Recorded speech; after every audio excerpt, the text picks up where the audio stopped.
tu méprises un frère à côté de toi, tu es en train de passer à côté de quelque chose que Dieu veut faire. Et nous avons vu également que heureux ceux qui ont faim et soif de la justice, ceux qui désirent, ceux qui veulent voir le royaume de Dieu s'établir, ceux qui ont faim de voir Christ être révélé dans cette génération. La Bible dit, ils seront rassasiés. Et nous avons vu une autre béatitude, à savoir, heureux les miséricordieux, car ils obtiendront miséricorde. Nous avons dit que sans la miséricorde de Dieu, le jugement est prononcé. Lorsque, bien aimé, nous ne bénéficions pas de la miséricorde de Dieu, il y a un jugement qui s'abat sur nous. De la même manière, lorsque nous témoignons de la miséricorde vis-à-vis des uns et des autres, Dieu également témoigne de la miséricorde vis-à-vis de nous. Parce que nous tous, à un moment donné, un jour, nous allons faire des erreurs. Et là où nous n'avons pas manifesté de la miséricorde à autrui, nous n'allons pas également bénéficier de la miséricorde.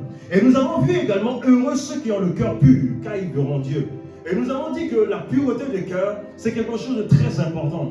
Beaucoup de prières ne sont pas exaucées, c'est parce que le cœur n'est pas bon. Les belles paroles peuvent sortir de la bouche, mais Dieu n'est pas influencé par les belles phrases. Dieu est influencé par le cœur avec lequel nous prononçons les paroles. Lorsque ton cœur est pur, tu as la capacité de toucher le cœur de Dieu. Et la Bible dit que qui montera à la montagne si ce n'est que ceux qui ont le cœur pur. Lorsque tu as le cœur pur, tu vas monter à la montagne de l'Éternel, et c'est à la montagne de l'Éternel que tu pourras te réjouir.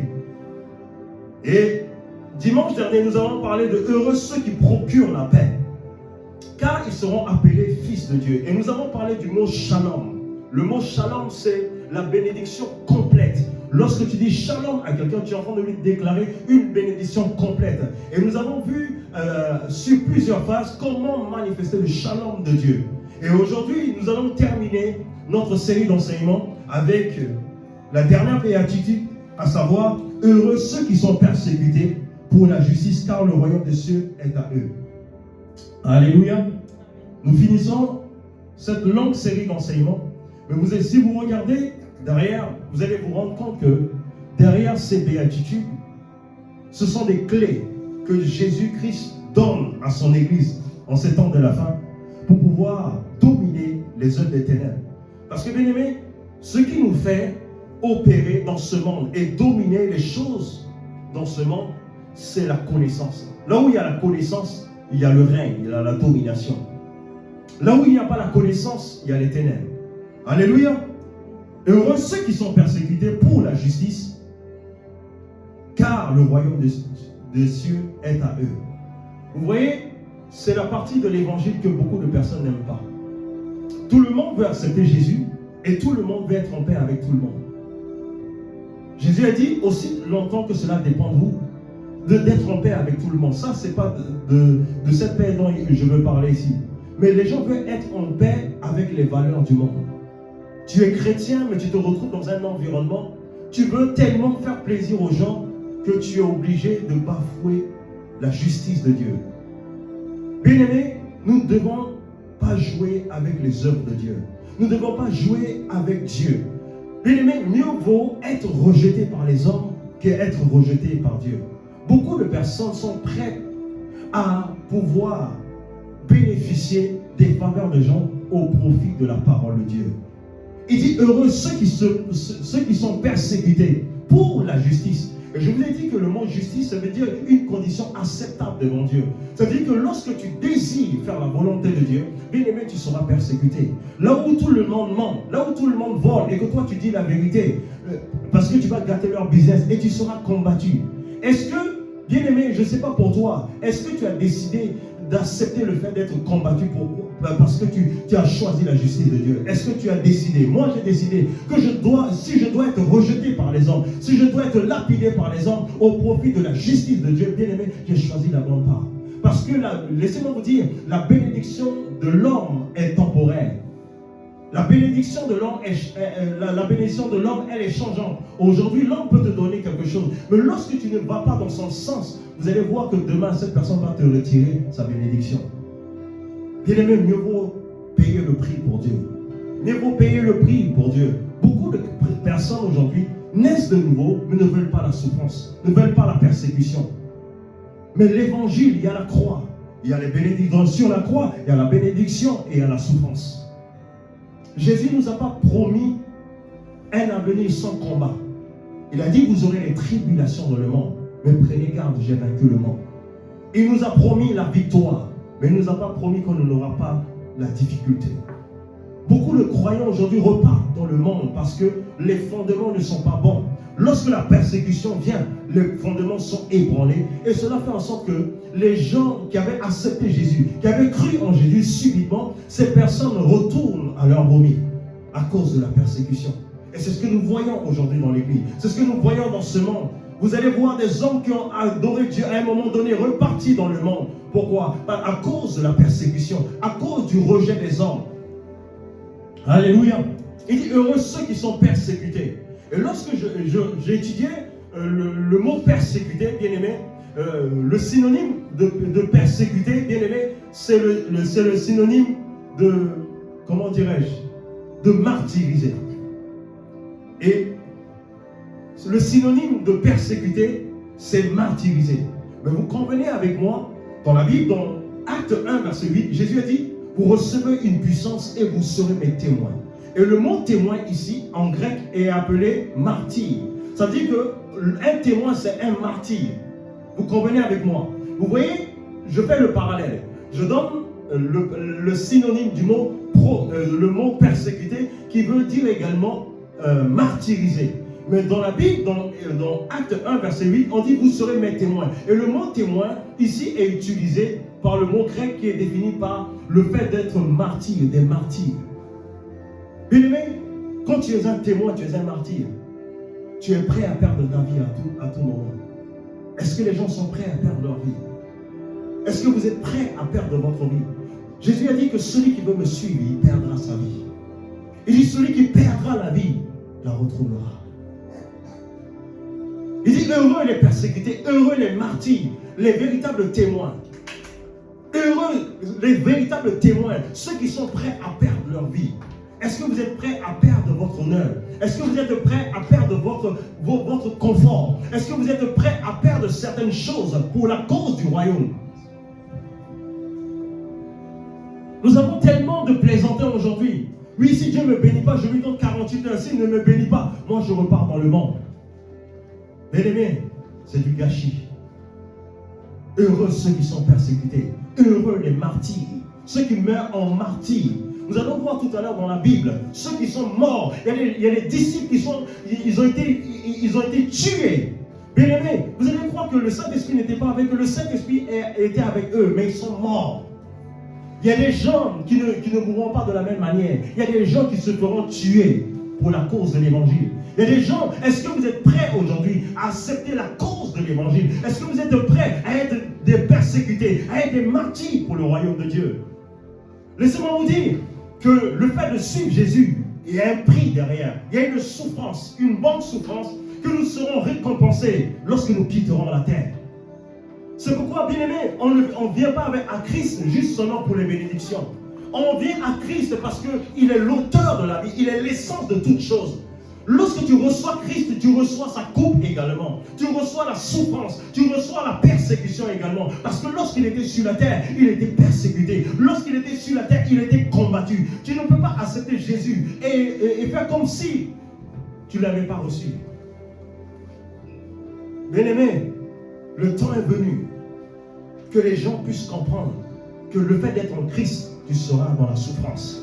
Tu seras persécuté. Il y aura des combats que tu ne sauras pas d'où ces combats sont venus. Mais tu seras confronté à la douleur, à la souffrance. Pour le royaume. Donc je fais le petit récap. Donc le mot martyr, le mot ici persécuté veut dire martyrisé, qui traduit en grec martyr. Il dit vous recevrez une puissance et vous serez mes témoins. Les témoins, ce sont des martyrs. Un témoin, c'est quelqu'un qui a vu et quelqu'un qui a entendu. Celui qui a vu et qui l'a entendu, bien aimé. Les disciples ont marché avec Jésus. Ils ont vu comment Jésus a opéré. Ils ont vu de leurs propres yeux. Lorsqu'ils ont vu Jésus-Christ ressusciter, les mêmes gens qu'il avait rejetés avant, mais lorsqu'il est ressuscité, bien aimé, ils étaient prêts à mourir pour lui. Bien aimé, vous devez vous armer de la pensée d'être persécuté. il y aura la persécution. Parce que le monde, la Bible dit que le monde aime ce qui est à lui.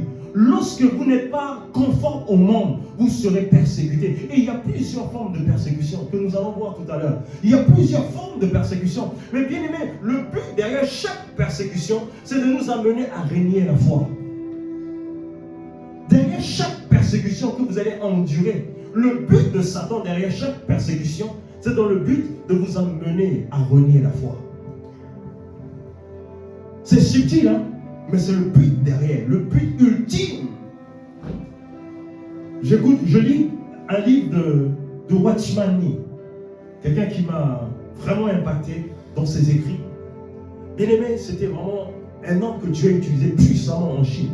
Et lorsque les communistes sont arrivés au pouvoir, ils ont arrêté tous ceux qui proclamaient l'évangile. Lui aussi faisait partie. Il est resté près de 20 ans, 30 ans en prison. À cause de sa foi. Il prêchait la bonne nouvelle. Vous savez ce qu'il a dit? Avant sa mort, il a écrit, il dit, la plus grande vérité qui est éternelle, que Jésus-Christ est le Fils de Dieu, l'unique et véritable. Jusqu'à la mort, les amis. Vous voyez, on pouvait dire que oui, mais comment il sert Dieu? Et il se retrouve en prison et il meurt. Comme ça. Je vous assure, ce n'est pas la manière dont vous finissez qui compte. C'est la manière dans laquelle vous êtes tenu pour finir votre course. Il a fini sa course à la montagne de Sion. Je ne vous garantis pas que les choses iront bien. Je ne vous garantis pas que les choses se passeront bien. Nous sommes entrés dans une sphère où les ténèbres vont se déchaîner. Mais les chrétiens qui ne sont pas prêts à être des martyrs pour Jésus seront décimés, seront détruits. Le temps est venu où que nous devons accepter d'être de véritables martyrs pour Jésus le Christ. La vie que nous perdons sur la terre, nous allons la récupérer au ciel. Regardez, les djihadistes, eux ils le font avec une mauvaise connaissance. Ils sont prêts à mourir sur une histoire de paradis qui est fictif. On leur dit qu'ils vont avoir 70 femmes vierges. Juste pour ça, ils sont prêts à mourir parce qu'ils veulent aller de l'autre côté. Il y a un prix à tout. Il y a un prix. Alléluia. Ce qui caractérise un témoin, c'est quelqu'un qui a vu, qui a contemplé, quelqu'un qui veut établir la vérité. Lorsqu'il dit, vous serez mes témoins, ça veut dire que nous avons vu, nous avons expérimenté Jésus-Christ dans notre vie. Et maintenant, nous allons établir la vérité. Parce que dans le monde, il y a le mensonge. Il n'y a que les témoins qui peuvent établir la vérité. Et si nous, l'Église, on se tait, la vérité ne peut pas être proclamée. Combien d'entre nous aujourd'hui, si on dit que si on sort dans la rue, si on prêche l'évangile, on va nous mettre en prison, combien d'entre nous allons faire? Tellement nous aimons notre vie. Il y a des gens qui ont perdu leur vie pour le royaume. Il dit heureux les persécutés. Laissez-moi vous dire, après la mort, il y a une récompense. Jusqu'où tu es prêt à aller pour Jésus? Jusqu'où tu es prêt à aller pour lui? Alléluia. La Bible dit également dans 2 Timothée 3, verset 12, il dit, or ceux qui veulent vivre pieusement en Christ seront persécutés. Ceux qui veulent vivre pieusement en Christ seront persécutés. Bien-aimé, si tu ne veux pas vivre pour le royaume de Dieu, si tu ne veux pas révéler Christ dans ta génération, bien-aimé, tu ne seras pas combattu.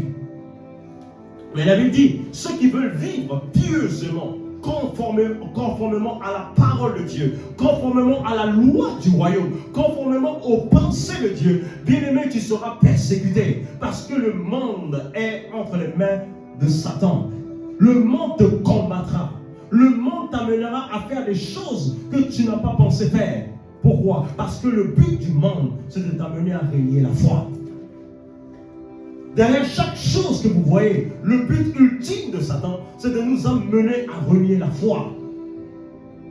Plus la souffrance augmente, plus les gens deviennent méchants, plus les gens commencent à se détourner de la voie de Dieu. Et subitement, vous allez voir, une personne va te dire, mais depuis tu pries, regarde ta vie.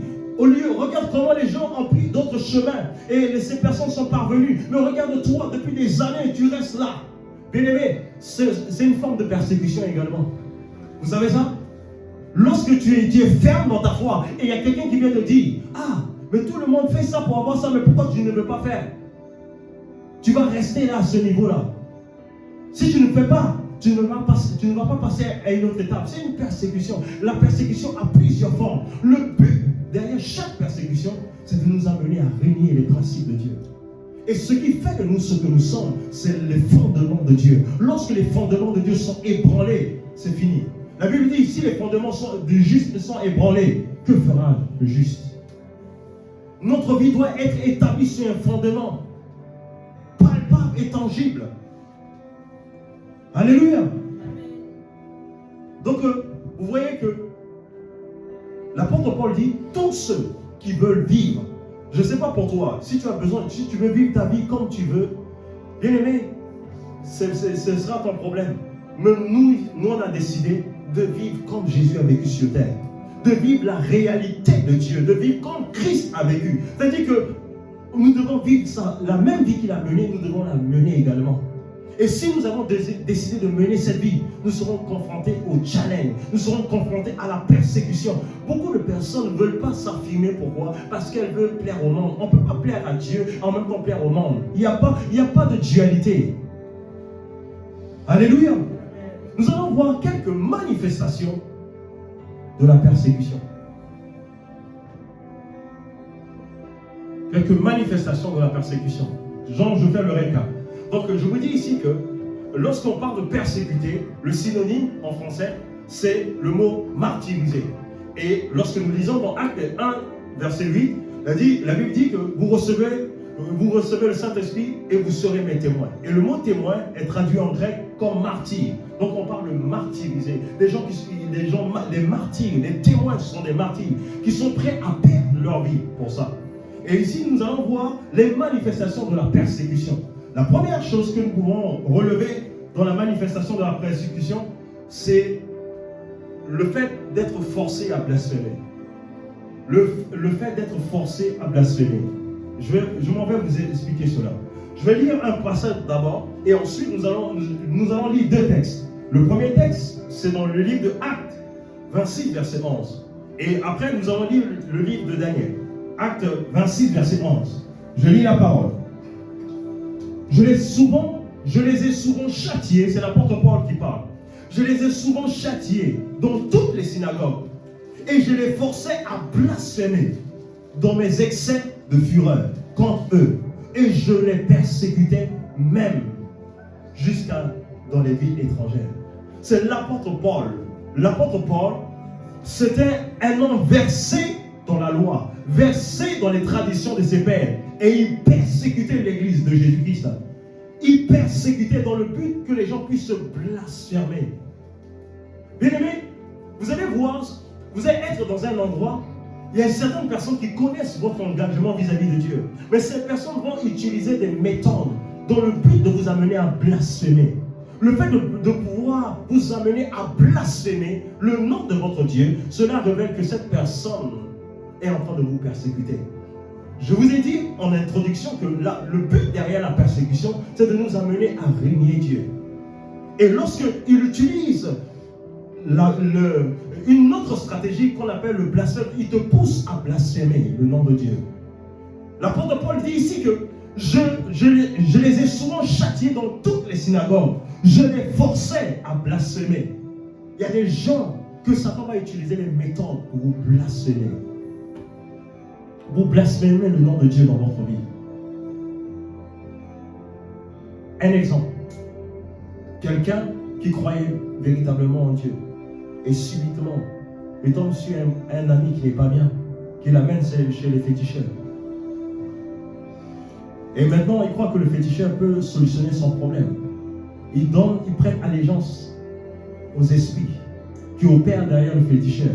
Cette personne est en train de blasphémer. Vous êtes d'accord? Le blasphème, c'est quoi? C'est adorer, d'élever un autre Dieu qui n'est pas le Dieu du ciel également. Le fait d'associer Dieu avec un autre Dieu, tu es en train de blasphémer également. Si Jésus-Christ est l'éternel, si Jésus-Christ est Dieu, son nom doit être sanctifié. Si Jésus-Christ est le seul véritable Dieu, on ne doit pas l'associer avec d'autres divinités. Il est le rocher des âges, l'étoile brillante du matin, l'unique et le véritable. On ne doit pas associer Jésus-Christ avec d'autres pratiques. Lorsque tu es en train de faire ça, tu es en train de blasphémer. Et le but des gens, vous allez voir, c'est des personnes, je parlais avec une sœur qui disait, oui, on a un prophète qui est en Côte d'Ivoire maintenant, il donne les stratégies de prière. Il te dit, à telle heure, tu dois te lever, tu dois prendre du sel, tu dois te laver avec de l'huile rouge, tu dois faire des choses. Bien aimé, ça c'est du blasphème. Tu es en train d'invoquer les esprits et tu mélanges avec Jésus, tu es en train de blasphémer. Et ce genre de personnes, elles sont là elles sont en train de te persécuter. Persécuter, c'est de t'amener à régner le droit chemin. Alléluia. L'apôtre Paul a dit, je forçais à blasphémer. Bien aimé, je me rappelle, à la mort de mon père, on était devant beaucoup de personnes, il y avait la famille, et il est arrivé un moment où on devait passer devant les statues, prendre de l'eau, mettre sur les statues, tout ça, chacun passait. Quand je suis arrivé, je ne suis pas arrivé devant. Le Seigneur dit, tu adoreras le Seigneur ton Dieu. Tu élèveras le nom de Jésus seul. Tu ne mélangeras pas. Je suis venu, je n'ai pas fait comme tout le monde. Les gens disent, oh, lui, il a fait ceci, cela, mais ce n'est pas mon problème. J'ai choisi de glorifier Jésus. J'ai choisi de glorifier. Je n'associerai pas le nom de Jésus à d'autres pratiques. Je refuse, quelle que soit la persécution des hommes, quelle que soit la persécution, les gens étaient en train de me persécuter. Pourquoi lui ne fait pas comme nous? Pourquoi il ne fait pas celui-là? Mais j'ai choisi d'élever le nom de Jésus. La persécution te poussera toujours à blasphémer le nom de Dieu. Combien de chrétiens aujourd'hui sans s'en rendre compte sont en train de blasphémer le nom de Jésus? Le nom de Jésus est devenu tellement faible dans la vie des chrétiens parce qu'on l'associe aux divinités, on l'associe à beaucoup de choses et il n'y a plus assez de puissance et le monde se moque de nous parce que nous sommes entrés dans un système qui est contrôlé par le diable dont le but de nous amener à régner. Jésus le Christ, que cela ne soit pas ton partage. Bien-aimé, que ta conversion soit une conversion radicale. Les gens ne sont pas morts à la croix pour toi. Personne ne versera son sang pour toi. Les mêmes gens qui t'acceptent aujourd'hui, demain ils vont te rejeter. Mais Jésus ne rejette jamais. Alléluia. Même si je vais dans un endroit où tout le monde fait la même chose. Bien-aimé, on me connaît pour ça. Je suis toujours rejeté, mais je suis rejeté pour la bonne cause. Je n'associerai jamais le nom de Jésus aux choses, le nom de Jésus à des choses qui ne le glorifient pas. Alléluia. Le deuxième verset que nous allons lire rapidement, c'est l'histoire de Daniel. Dans Daniel 3, verset 8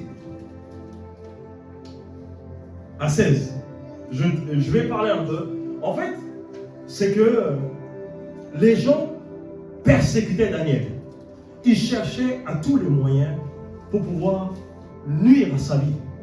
Vous savez, la persécution a lieu lorsque tu es reconnu fidèle à Dieu, lorsque tu es reconnu comme quelqu'un qui est attaché à Dieu. On ne peut pas persécuter quelqu'un qui n'est pas attaché à Dieu. La persécution vient lorsque tu es ferme dans tes convictions. Et c'est en ce moment-là, l'ennemi va utiliser les moyens nécessaires dans le but de te détourner de la voie de Dieu. Et s'il n'arrive pas directement, ils vont prendre d'autres méthodes, les méthodes de la souffrance, des méthodes des calomnies. Nous allons voir ça tout à l'heure, dans le but de t'amener à te dévier de la loi de Dieu. Vous allez voir, dans le cas de Daniel, ils vont monter le roi au point de dire au roi que personne ne puisse adresser une prière pendant un laps de temps. Que toute personne qui allait élever la voix pour adresser une prière à un Dieu quelconque, cette personne sera jetée dans la fosse au lion. Vous voyez, ils ont trouvé une stratégie parce qu'ils savaient que Daniel n'allait pas se conformer à ce qu'ils vont dire. Pourquoi? Parce qu'il connaît son Dieu, il est déterminé. Et pour pouvoir l'amener à tomber, il fallait maintenant utiliser les méthodes de persécution. Alléluia. Dans Daniel 3, verset 8, je lis la parole. À cette occasion, dans le même temps, quelques Chaldéens s'approchèrent et accusèrent les Juifs. On dit les Chaldéens accusèrent les Juifs parce qu'ils savent que les Juifs n'adorent pas d'autres dieux. Ils n'adorent pas les statues. Déjà, un Juif, il n'adore pas les statues. Il n'adore pas d'autres dieux. Et ici, il dit, il prit la parole et dit au roi Nebuchadnezzar, ô roi, vis éternellement. tu as donné un ordre d'après lequel tous ceux qui entendraient le son de la trompette, du chalumeau, de la guitare, de la sambuc, du psalterion, de la cornemuse et de toutes sortes d'instruments devraient se prosterner et adorer la statue d'or. Et d'après lequel quiconque ne se prosternerait pas et n'adorerait pas serait jeté au milieu d'une fournaise. Pardonnez-moi, ce n'était pas l'histoire de Daniel, c'est plus Shadrach, Meshach et Abednego. Plus tard, on parlera de Daniel. Au verset 3, il dit, or les Juifs à qui tu as remis l'intendance de la province de Babylone, Shadrach, Meshach et Abednego, hommes qui ne tiennent aucun compte de toi, ils ne servent pas tes dieux, ils n'adorent point la statue d'or que tu as élevée. Il y a certaines personnes qui sont toujours là, en train de te fliquer, en train de te regarder, parce que elles font certaines choses, mais toi tu ne fais pas. Elles trouvent toujours un moyen, dans le but de pouvoir te décimer, dans le but de pouvoir te détruire, de te pousser à la faute. Et maintenant, verset 13. Or, Nebuchadnezzar fut irrité et donna l'ordre qu'on amena Shadrach, Meshach et Abednego. Et ces hommes furent amenés devant le roi. Verset 14. Nebuchadnezzar prit la parole et leur dit, est-ce des propos délibérés, Shadrach, Meshach et Abednego, que vous ne servez pas mes dieux et que vous n'adorez pas la statue que j'ai élevée? Maintenant, tenez-vous prêts au moment où vous entrez le son de la trompette, du chalumeau, de la guitare, de la sambuc, du psalterion, de la cornemuse et de toutes sortes d'instruments. Vous vous prosternerez et vous adorerez la statue que j'ai faite. Et si vous ne l'adorez pas, vous serez jetés à l'instant au milieu d'une fournaise ardente. Et quel Dieu qui me délivrera, qui vous délivrera de ma main? Verset 16. Shadrach, Meshach et Abednego répliquaient au roi, nous n'avons pas besoin de te répondre. Parce qu'à l'époque, tu ne pouvais pas répondre à un roi comme ça. Si tu répondais au roi, c'était ta mort en direct. Mais par rapport à leur Dieu, ils étaient capables de répondre au roi. Et verset 17, il dit, voici notre Dieu que nous servons peut nous délivrer de la fournaise et nous délivrera de ta main. Amen. Au verset 18, sache, ô roi, que nous ne servions pas tes dieux et nous n'adorons pas la statue que tu as élevée. Et lorsque vous lisez d'autres versets derrière, il dit que même si Dieu ne nous délivre pas, nous n'adorons pas tes dieux. Vous voyez, il y a beaucoup de personnes aujourd'hui qui bénéficient de certaines choses qui les conduisent à la mort, une mort lente. Ici, ils auraient pu se taire, faire comme tout le monde, mais ils ont délibérément dit. Certaines personnes disent, ah ben, tu peux te prosterner, mais dans ton cœur, tu pries Jésus. Mais bien aimé, tu t'es prosterné. Beaucoup de personnes disent, oui, nous sommes allés dans un truc, mais nous, je viens, je me prosterne aussi, que je fais comme eux. La Paul a dit de faire avec les païens, comme si tu étais avec eux.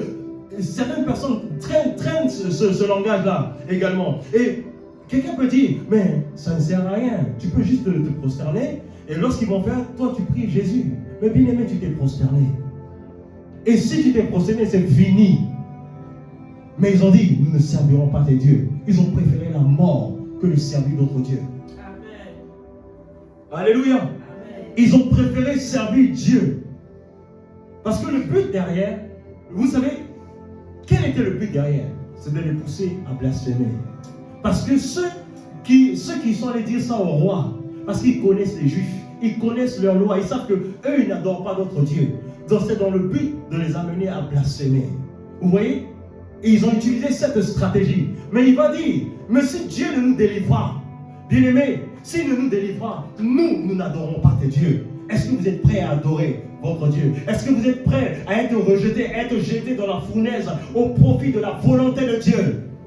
Bien aimé, si tu n'es pas encore prêt pour ça, tu seras décimé. Est-ce que vous êtes prêts à mourir pour la bonne cause? Est-ce que vous êtes prêts pour verser votre sang pour le royaume de Dieu? Alléluia. Bien aimé, c'est la première manifestation de la persécution que nous voyons. Alléluia. La persécution. L'ennemi utilise ces canons dans le but de nous amener à blasphémer. Dans la pensée de Satan, lorsqu'il veut nous amener à renier la foi, il va nous persécuter. Il va vouloir nous amener à adorer d'autres dieux. Il y a d'autres personnes aujourd'hui qui adorent d'autres dieux. Le fait d'aimer ton enfant plus que Dieu, tu es en train d'adorer ton enfant. Tu sais ça? Lorsque tu aimes ton travail plus que Dieu, tu es en train d'adorer ton travail. Ce que tu valorises plus que Dieu révèle ton adoration. Ce que tu valorises plus dans ta vie révèle ton adoration. Vous savez, il y a des choses que vous n'allez pas vivre parce que votre adoration est orientée vers la mauvaise personne. Lorsque votre adoration est portée vers le Créateur, je vous assure, il n'y a rien que vous ne puissiez pas avoir. Il y a certaines personnes, votre adoration est portée vers votre carrière, vers vos ambitions personnelles. C'est une adoration, mais une adoration qui n'est pas dirigée vers Dieu. Et laissez-moi vous dire, derrière chaque adoration, il y a toujours un transfert qui s'effectue. Lorsque tu adores d'autres dieux, naturellement, tu vas voir certaines choses se manifester dans ta vie. Mais lorsque tu adores le véritable Dieu, il y a des transferts également qui s'établissent. Il n'y a pas d'adoration sans conséquence. Il n'y a pas d'adoration sans manifestation. Tout ce que tu adores va toujours se révéler. Eux, ils ont élevé une statue d'or. Quel est ce que tu adores plus? Ta carrière, ta vie. Jésus a dit, celui qui perdra sa vie, la retrouvera. Amen. Celui qui perdra sa vie. Bien-aimé, vous devez avoir la mentalité de perdre. Dites-vous, aujourd'hui, vous pouvez tout perdre. Dites-vous, marchez comme si vous pouvez tout perdre. Mais ce que vous avez le plus cher, c'est la vie éternelle, Jésus-Christ. Si vous vivez comme ça, bien-aimé, vous serez imbattable. Alléluia. La deuxième manifestation de la persécution, ce sont les fausses accusations. Il y a les fausses accusations. Lorsqu'ils n'arrivent pas à vous piéger, ils n'arrivent pas à vous contrôler quelque part, ils vont sortir des choses contre vous, dans le but de vous discréditer. Vous savez, il y a beaucoup de personnes qui marchent correctement avec Dieu, et Satan va utiliser les personnes dans le but de les accuser de façon fausse, dans le but de les amener à répliquer, de les amener à dissiper leur énergie partout, et au final, ces personnes, au lieu d'être efficaces, elles deviennent moins efficaces. Pourquoi? Parce qu'elles ont dissipé leur énergie ailleurs. Le but de la fausse accusation, non seulement de nous amener à régner Dieu et de pouvoir affaiblir nos capacités d'aller plus de l'avant. Vous allez voir avec Jésus, Jésus-Christ a subi des fausses accusations également. Dans Matthieu 12, versets 24 à 28, on peut lire rapidement. Je vais courir parce qu'il y a pas mal de choses. Matthieu 12, versets 24 à 28. Les pharisiens ayant entendu cela dire, cet homme ne chasse les démons que par Belzébul, prince des démons. Vous voyez, Jésus vient de faire du bien. Jésus vient de guérir. Jésus vient de restaurer. Mais la seule chose, eux, ils regardent seulement que Jésus-Christ vient de guérir par les démons. Vous savez, beaucoup de croyants aujourd'hui, sans s'en rendre compte, vous pouvez attribuer une gloire à Satan qui n'est pas la sienne. Au lieu de rediriger cette gloire vers Dieu, vous octroyez cette gloire à Satan. Ici, Jésus vient de faire du bien. Mais on dit que c'est par les démons qu'il a fait du bien. Au verset 25, il dit, Jésus connaissait leurs pensées. Il leur dit, tout royaume divisé contre lui-même est dévasté. Et toute ville ou maison divisée contre elle-même ne peut subsister. Satan chasse Satan, il est divisé contre lui-même. Comment donc son royaume subsistera-t-il? Et si moi je chasse les démons par Belzébul, vos fils par qui les chassent-ils? C'est pourquoi ils seront eux-mêmes vos juges. Et si par l'Esprit de Dieu que je chasse les démons, le royaume de Dieu est venu vers vous. Vous voyez une fausse accusation. Lorsque, bien-aimé, tu marches correctement avec Dieu et que l'ennemi n'arrive pas à t'avoir avec les histoires de femmes, avec les histoires d'argent, il va utiliser des gens dans le but de te calomnier. On voit aujourd'hui sur les réseaux sociaux, il y a des gens qui prennent même le nom des personnes que Dieu utilise puissamment, qui marchent véritablement avec intégrité dans le but de les calomnier, dans le but de les critiquer pour jeter le discrédit. Le but de Satan derrière de la persécution, c'est d'amener les gens à ne plus aimer. Vous savez que lorsque tu étais proche de quelqu'un, la personne que tu aimais beaucoup, et cette même personne va te calomnier, va t'injurer, dire des faux témoignages te concernant. Quel est le but de Satan derrière? C'est de tuer ton amour. Parce que tu vas exprimer maintenant de la haine vis-à-vis de cette personne. Et le but de la haine nous éloigne de Dieu. Et je vous ai dit que derrière chaque persécution, le but de Satan, c'est de nous éloigner de Dieu. Le but derrière chaque persécution, c'est de nous amener à régner la foi. Lorsque tu n'arrives plus à aimer, lorsque tu n'arrives plus à pardonner, bien aimé, tu as perdu la foi. Je vous dis la vérité. Si tu n'arrives plus à aimer, à pardonner, ça veut dire que tu as perdu la foi. Ce qui te donne d'être dans la foi, c'est la capacité d'aimer et de pardonner. Lorsque tu n'arrives plus à aimer, à pardonner, cela veut dire que l'Esprit de Dieu, la Bible dit que l'Esprit de Dieu nous donne la capacité d'aimer. L'amour de Dieu a été répandu par le Saint-Esprit en nous. Lorsque tu aimes, lorsque tu pardonnes, cela veut dire que l'Esprit de Dieu est au contrôle. Lorsque tu commences à entrer dans la dimension de la haine, du manque de pardon, cela veut dire que tu es en train de régner la foi. Satan ne va pas t'apparaître pour dire que tu as renié la foi. Mais ta manifestation, la manifestation révèle, la manifestation dans la vie d'une personne peut révéler que cette personne est en train de perdre la foi. Vous savez que le fondement de Dieu, c'est l'amour. Dieu est défini par l'amour. La Bible dit que Dieu est amour. Le jour que nous sommes en train de manifester une nature qui n'est pas la nature de Dieu, nous devons nous remettre en question. Nous devons revenir rapidement. Parce que nous sommes en train de nous éloigner de la foi. Tu peux prêcher, tu peux faire beaucoup de choses. La Bible dit que tu peux faire des miracles, tu peux prêcher, mais si tu n'as pas l'amour, tu es vil, tu es vain. On peut continuer à faire l'onction, on peut continuer même à guérir les malades, mais nous n'avons plus l'identité, la nature de Dieu. Je peux être là en train de vous prêcher, vous êtes bénis, mais je ne suis plus avec Dieu. Pourquoi? Ce qui fait que je suis avec Dieu, c'est l'amour. Là où il n'y a plus l'amour, là où il n'y a plus le pardon, cela veut dire que Dieu n'est plus là. Alléluia. Ce sont des mesures qui vont nous permettre de nous garder sur le chemin. Lorsque tu vois, il y a tellement de haine dans ton cœur. Lorsque tu vois, il y a tellement de méchanceté dans ton cœur. Bien aimé, il faut checker. Est-ce que l'amour est en bon état?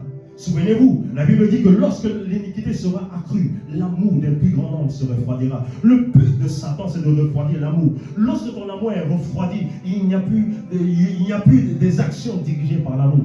Vous n'avez pas remarqué même dans un couple, lorsque l'amour n'y est plus, vous allez voir que naturellement, les actions du début ne seront plus manifestées. Pourquoi? Toute action est dirigée par l'amour de Dieu.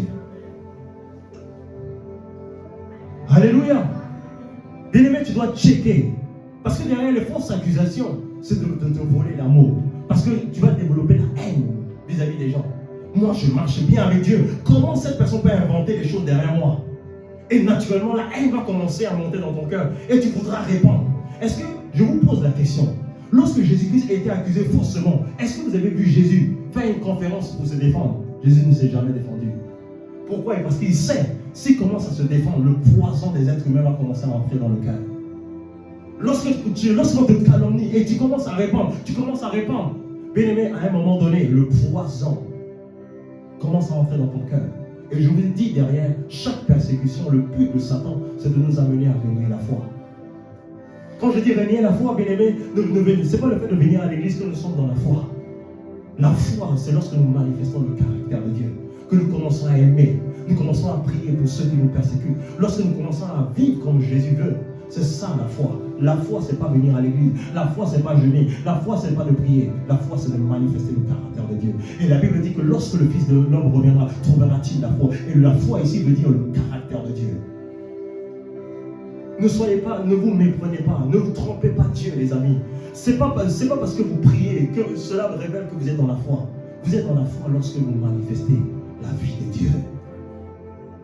Alléluia. Ne vous contentez pas de dire j'ai la foi. La Bible dit que la foi sans les œuvres est une foi morte. On veut voir les œuvres, on veut voir ton amour, on veut voir comment tu vis, comment ton cœur est vis-à-vis de ceux qui te combattent. C'est ça. Lorsque tu perds ça, tu as perdu la foi. Tu continues de prier, de jeûner, mais tu as perdu la foi. Et qu'est-ce qui fait ça? C'est la persécution. La persécution a pour but de nous amener à renier la foi. Alléluia. Donc la deuxième manifestation de la persécution, c'est les fausses accusations. Lorsque, bien aimé, vous avez décidé de marcher avec Dieu, vous serez accusé faussement. La première des choses, lorsque vous êtes accusé faussement, tournez-vous vers Dieu commencez à prier pour cette personne qui vous accuse forcément. Ne cherchez pas à vous défendre. Parce qu'en cherchant à vous défendre, à un moment donné, le Saint-Esprit va vous donner la sagesse pour répondre. Mais si le Saint-Esprit ne vous a pas donné le go d'aller vous défendre, ne parlez pas. Parce que Satan va utiliser cette brèche pour corrompre votre cœur. Alléluia. Les fausses accusations. Je vais aller vite. La troisième chose, la troisième manifestation, c'est le fait d'être haï. Vous savez, lorsque vous transportez la gloire de Dieu, vous transportez la vie de Dieu, vous arrivez dans un endroit, vous n'avez rien fait de mal. Parce qu'on sait que vous croyez en Dieu, on sait que vous marchez avec Dieu. Les gens vous détestent. Ils vous détestent. Ces personnes vous détestent. Et Jésus a dit, vous serez haïs. Vous serez haïs à cause de mon nom. La persécution est manifestée par cela. Et on peut parler du fait de haïr. Et on parle également de rejeter. Il y a certaines personnes, il y a certains chrétiens qui ont été rejetés, reniés par leurs parents. Reniés par leurs parents. J'ai vu des histoires parce que eux, ils ont décidé de marcher avec Jésus. Parce que les parents étaient dans les pratiques, ils ont renié leurs enfants. Ils ont renié leurs enfants. Ils les ont haïs. Bien-aimé, lorsque tu n'es pas prêt à subir la haine des hommes, bien-aimé, tu n'es pas encore candidat pour expérimenter l'amour de Dieu. Je vous assure, l'amour de Dieu surpasse la haine des hommes. Bien-aimé, j'ai perdu mon père, j'ai perdu ma mère très jeune, mon père également. Je vous assure, je suis tellement comblé par la présence de Dieu. Rien ne peut combler ma vie. Je vis, mais je vous assure, ce qui m'a donné la force de tenir, c'est l'amour de Dieu. Nous avons un bon père, mon père, celui qui m'a aimé. Mon père physique ne pouvait pas m'aimer comme Dieu m'a aimé. Ne laissez pas la haine des hommes vous détourner de Dieu. Si vous devez mourir pour Dieu, mourrez pour Dieu. Ne laissez pas la haine des hommes. Lorsque vous vous sentez rejeté, laissez-moi vous dire, Dieu vous a aimé. Dieu vous a aimé. Ne soyez décomplexés. Même si les gens forment des clans et vous êtes ailleurs, vous n'êtes pas seul. Il dit, vous ne serez pas seul, je serai toujours avec vous. Ne croyez pas que vous êtes seul. Dieu est avec vous. Il est en vous, il est sur vous, il est avec vous. Amen. N'ayez pas peur de la vie. N'ayez pas peur d'être seul. Vous n'êtes pas seul. Il est avec vous. Il dit, vous serez haïs. Lorsque tu as décidé de suivre Jésus, tu seras haï. Dans Matthieu 10, verset 22, vous serez haïs de tous à cause de mon nom, mais celui qui persévérera jusqu'à la fin sera sauvé. Et quand on vous persécutera, fuyez dans une autre. Lorsqu'on vous persécutera dans une ville, fuyez dans une autre. Je vous le dis en vérité, vous n'aurez pas achevé de parcourir les villes d'Israël que le Fils de l'homme sera venu. Le disciple n'est pas plus que le maître, ni le serviteur que son Seigneur. Jésus a été persécuté, il a été haï par les Juifs. C'est pourquoi la Bible dit qu'il est venu parmi les siens. Les siens l'ont rejeté. Jésus a été haï. On parlait de Moïse. Dès que Jésus-Christ dit que avant qu'Abraham ne fût, j'existais déjà. La haine. Les gens étaient énervés contre lui. Il dit, tu n'as même pas 50 ans. Et tu dis que tu connais Abraham. Il a été rejeté. La Bible dit, il est venu parmi les siens. Les siens l'ont rejeté. Il a été haï. Il a été renié. Mais ça n'a pas empêché d'accomplir le but ultime. Tu vas rencontrer la haine sur ton chemin. Tu vas rencontrer la méchanceté sur ton chemin. Tu vas rencontrer les pots de banane sur ton chemin. Mais ces choses ne doivent pas t'empêcher d'accomplir le but ultime. Et le Seigneur dira, bon et fidèle serviteur. Rien ne doit t'empêcher d'accomplir la course que Dieu t'a donnée, Dieu t'a assignée. Rien ne doit vous empêcher d'aimer. Rien ne doit vous empêcher de faire la volonté de Dieu. Parce que le but de Dieu, le but de l'ennemi derrière ses œuvres, c'est de vous amener à quitter le chemin de la foi. Nous serons haïs. Il faut comprendre cela. Nous serons haïs. Le fait de décider de faire la volonté de Dieu, même le Seigneur m'a dit, il m'a dit que tu veux faire ma volonté, tu veux marcher dans l'intégrité, tu veux prêcher le message de Jésus sans compromission. Attends-toi à des combats véritables. Mais est-ce que tu es prêt? Est-ce que tu es prêt à ne pas vouloir flatter la masse pour pouvoir soutirer les biens matériels? mais de dire la vérité. Est-ce que tu es prêt à supporter la souffrance? Alléluia. La quatrième chose, bien aimé, c'est la mort. La manifestation de la persécution, ça se traduit généralement par la mort. Le premier martyr de la Bible, c'était Étienne. Étienne a été martyrisé, il a été lapidé à la mort. Laissez-moi vous dire, lorsque vous avez Christ, vous avez décidé de vivre pour lui, attendez-vous à tout. Mais le plus important, c'est que vous allez vous réjouir en lui. Si vous quittez la terre, vous allez vous retrouver dans l'éternité avec. Vous devez vous armer de cette pensée. Une manifestation de la persécution, ça va se traduire par la mort. Il y a des gens qui vont vous attaquer physiquement. Il y a des gens qui vont tuer. Bien aimé, tout le monde ne finira pas de la même manière. Il y a des gens qui seront décapités. Jacques, le frère de Jean, a été décapité. Il est mort. Il était comme un martyr. Il est mort pour la cause du royaume. Vous allez voir l'histoire d'Étienne, quelque chose qui m'a marqué. Ils sont en train de le lapider. Ils disent, Seigneur, pardonne-leur de leurs péchés. Waouh! Eux, ils croyaient qu'avec la persécution, il allait les maudire. Vous l'emmenez à renier la foi. Mais il a adoré, exalté le nom de Jésus. C'est dans Acte 7, verset 51 à 60. Je lis vite. Après, je vais survoler, je vais aller très vite. Acte 7, verset 51 à 60. Homme au cou raide, incirconcis de cœur et d'oreille, vous vous opposez toujours au Saint-Esprit. C'est Étienne qui est en train de parler. Ce que vos pères ont été, vous l'êtes aussi. Regardez, avec assurance. Mais Étienne, d'où te vient cette assurance?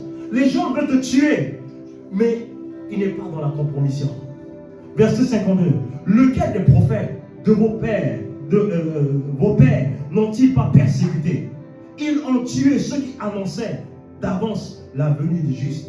C'est-à-dire que ceux qui ont annoncé même la venue de Jésus ont été tués. Alléluia. Et que vous avez livré maintenant. Et dont vous avez été les meurtriers.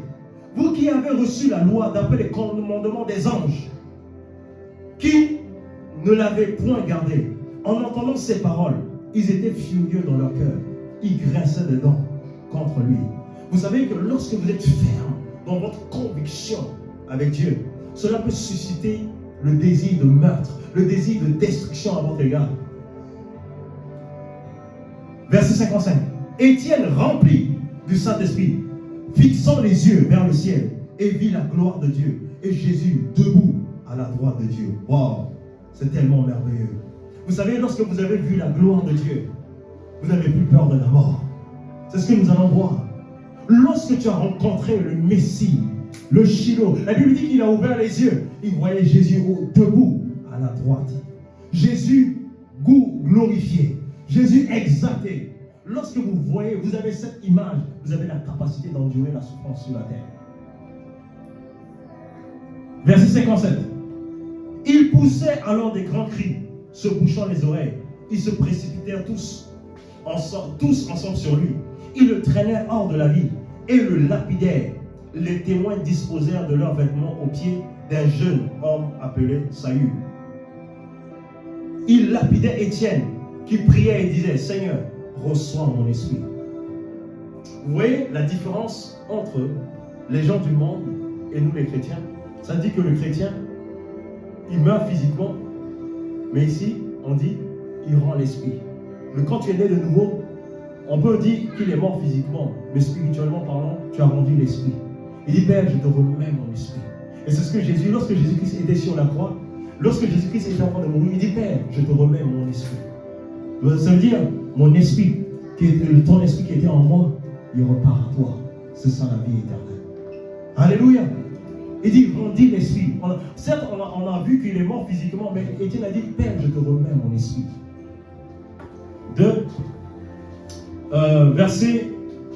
Verset 58. Ils traînèrent et les témoins disposèrent de leurs vêtements aux pieds d'un homme Saül. Étienne priait, Seigneur, Jésus, reçois mon esprit. Verset 60.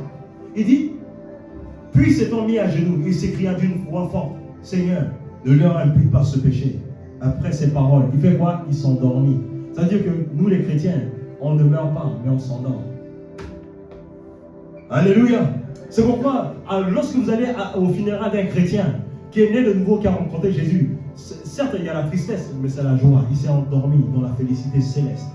La Bible dit quoi? Il s'est endormi. Est-ce qu'on a parlé de mort?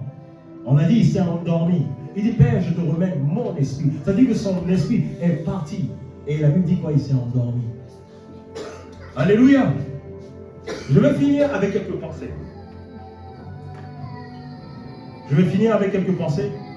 Comment faire face aux persécutions? Rapidement. Comment faire face aux persécutions? On a parlé des manifestations de la persécution. Mais comment faire face aux persécutions? La première des choses, il faut rencontrer la Seigneurie de Jésus. Beaucoup de gens ont rencontré le Jésus Sauveur. Il y a deux dimensions. Il y a le Jésus Sauveur, c'est celui qui te donne la vie éternelle. Mais le Jésus Seigneur, c'est celui qui devient le Seigneur, le maître de ta vie. C'est-à-dire que lui, maintenant, il devient celui qui contrôle, celui qui commande tes choix, tes décisions, ta volonté, c'est ton maître. C'est là que vous allez voir la différence entre deux croyants. Ceux qui ont accepté Jésus et ceux qui ont fait de Jésus leur maître, leur Seigneur.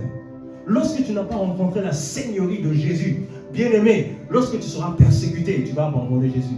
Tous ceux qui repartent dans le monde, c'est parce qu'ils ont juste rencontré le Jésus Sauveur. Ils n'ont pas rencontré la dimension de Jésus Seigneur, qui est le maître de toutes choses. Alléluia. Nous pouvons lire rapidement, dans Romains 6, verset 16, il dit, ne savez-vous pas qu'en vous livrant à quelqu'un comme esclave pour lui obéir, vous êtes esclave de celui à qui vous obéissez. Ton maître est révélé par les actions que tu poses. Lorsque tu obéis aux œuvres de Satan, cela révèle que ton maître, c'est Satan. Pour pouvoir résister face aux adversités de la vie, à la persécution, vous devez faire de Jésus le Seigneur de votre vie.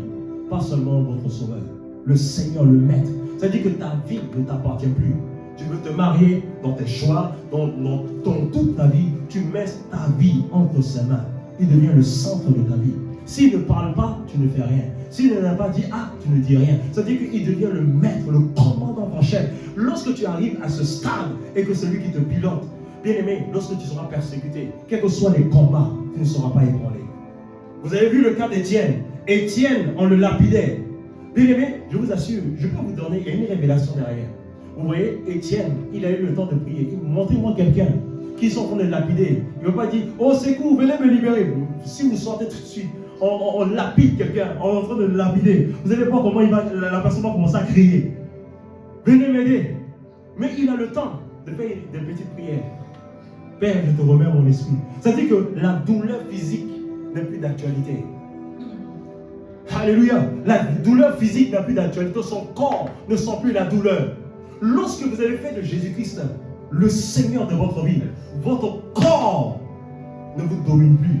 Il est entré dans la dimension où son corps ne le dominait plus.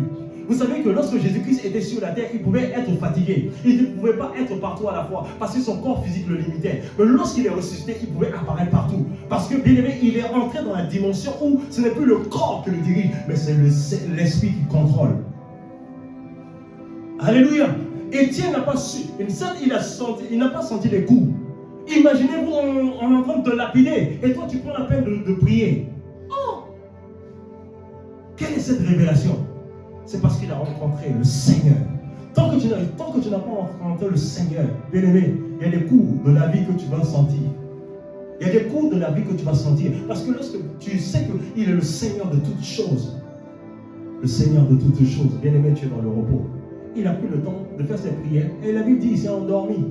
Il ne s'est pas endormi dans l'agonie. La Bible dit qu'il s'est endormi. Quand tu es fatigué à la maison, qu'est-ce qui se passe? Tu fermes les yeux, tu dors. La Bible dit qu'il s'est endormi. Il est mort dans le repos. Alléluia. Mais parce que Jésus était le Seigneur de sa vie. Bien-aimé, n'acceptez pas juste Jésus comme en tant que sauveur. Le sauveur a la capacité de te pardonner de tes péchés, mais il doit devenir le Seigneur de ta vie. Il doit prendre les clés, les commandes de ta vie, et tu dois lui soumettre toutes choses. Si tu ne fais pas ça, bien-aimé, les défis viendront, tu vas l'abandonner. La deuxième chose, pour faire face aux persécutions rapidement, il faut laisser Christ être formé en nous. Laisser le caractère de Christ être formé. Donner la possibilité au royaume de Dieu de s'établir en nous. C'est-à-dire que Paul pouvait dire dans Galates 4, verset 19, il dit, mes enfants, pour qui j'éprouve de nouveau les douleurs de l'enfantement, jusqu'à ce que Christ soit formé en vous. Le but, c'est que Christ soit pleinement formé en nous. Laissez Christ révéler. Laissez Christ être formé pleinement en nous. Je vais aller vite. Et la dernière des choses, bien aimé, il faut s'armer de la pensée de la souffrance. Lorsque tu es préparé à la souffrance, lorsque la souffrance vient, tu es moins ébranlé. Et la Bible dit, dans 1 Pierre 4, verset 1, il dit ainsi donc, Christ ayant souffert dans la chair, vous aussi, armez-vous de la même pensée. Car celui qui a souffert dans la chair en a fini avec le péché. La Bible dit de vous armer de la même pensée de la souffrance. Dites-vous que lorsque vous êtes à Christ, il y aura la souffrance. Mais vous allez avoir la victoire dans la souffrance. Alléluia. Je finis avec cette pensée que vous devez garder en tête que le but de chaque persécution, c'est de pouvoir nous éloigner de la foi. Est-ce qu'on peut se tenir debout? Est-ce qu'on peut se tenir debout? Tu vas encore élever la voix ce matin. Tu vas dire, première chose, Seigneur Jésus, je veux que tu sois le maître, le Seigneur de ma vie. Je renonce à ma propre volonté, je renonce à mes envies, je renonce à mes désirs. Mais ce matin, je veux faire de toi le Seigneur, le propriétaire de ma vie. Élève ta voix et déclare-le. Élève ta voix et proclame-le ce matin. Seigneur Jésus, ce matin, je veux que tu sois le centre, le maître de ma vie. Je veux que tu sois le commandant en chef de ma vie ce matin. Seigneur Jésus, je veux que tu sois le maître, le centre, ma bannière, ma sécurité, ma force, mon étendard. Ce matin, je me livre à toi. Ce matin, je m'abandonne à toi. Ce matin, je te glorifie. Ce matin, je te livre les clés de ma vie. J'ai décidé conformément à cette parole, Seigneur Dieu de gloire. Heureux les persécutés, car, Seigneur Dieu de gloire, le royaume de Dieu est à eux. Seigneur, j'ai décidé en cette saison de faire de toi le centre de ma vie. Ne me laisse pas avoir ce que tu ne veux pas que je puisse avoir. Ne me laisse pas faire ce que tu ne veux pas que je fasse. Sois le centre de ma vie. J'abandonne ma vie, mon foyer, mes enfants, ton église. Nous abandonnons toutes choses entre tes mains. Sois le centre, sois le maître, Seigneur. Nous avons choisi la bonne part. Seigneur Jésus, viens nous posséder. Viens posséder nos âmes. Viens posséder nos esprits. Viens posséder nos êtres entiers. Seigneur, autrefois nous étions possédés par les démons. Aujourd'hui, nous voulons être possédés par la présence de Dieu. Nous voulons être possédés par la vérité de Dieu. Viens nous posséder. Viens établir ta souveraineté en nous. Viens établir ta souveraineté en nous. Seigneur Jésus, nous te supplions. Bien-aimé, tu vas encore élever la voix.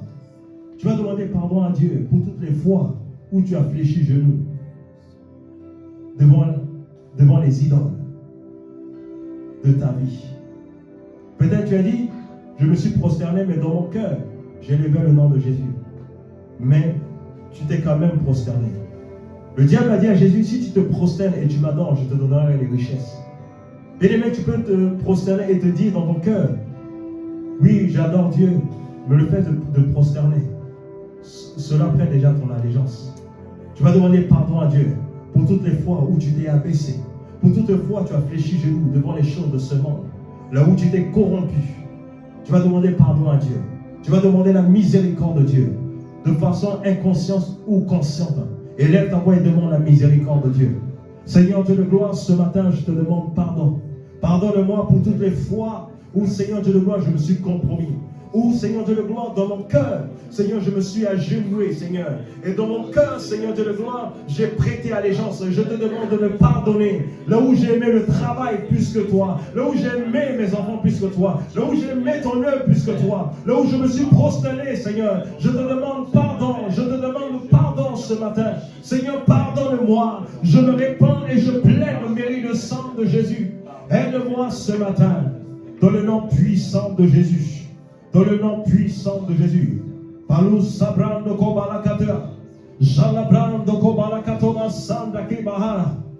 Beaucoup de personnes ici ont écourté l'accomplissement des desseins de Dieu dans leur vie, à un moment de leur vie, à cause de la persécution. La persécution a fait en sorte que ce que Dieu t'a demandé de faire, Tu t'es arrêté en cours de chemin. Et cela fait en sorte que tu es rentré dans un labyrinthe. Le retard que tu as aujourd'hui est relatif, bien-aimé, à la persécution. Alors que tu t'es repenti, la main de Dieu vient sur toi maintenant. Et le Seigneur te fait rattraper ton retard. Maintenant, dans le nom puissant de Jésus, que la main souveraine de Dieu soit libérée et te délivre. Au nom puissant de Jésus. Amen. Est-ce qu'on peut acclamer le Seigneur?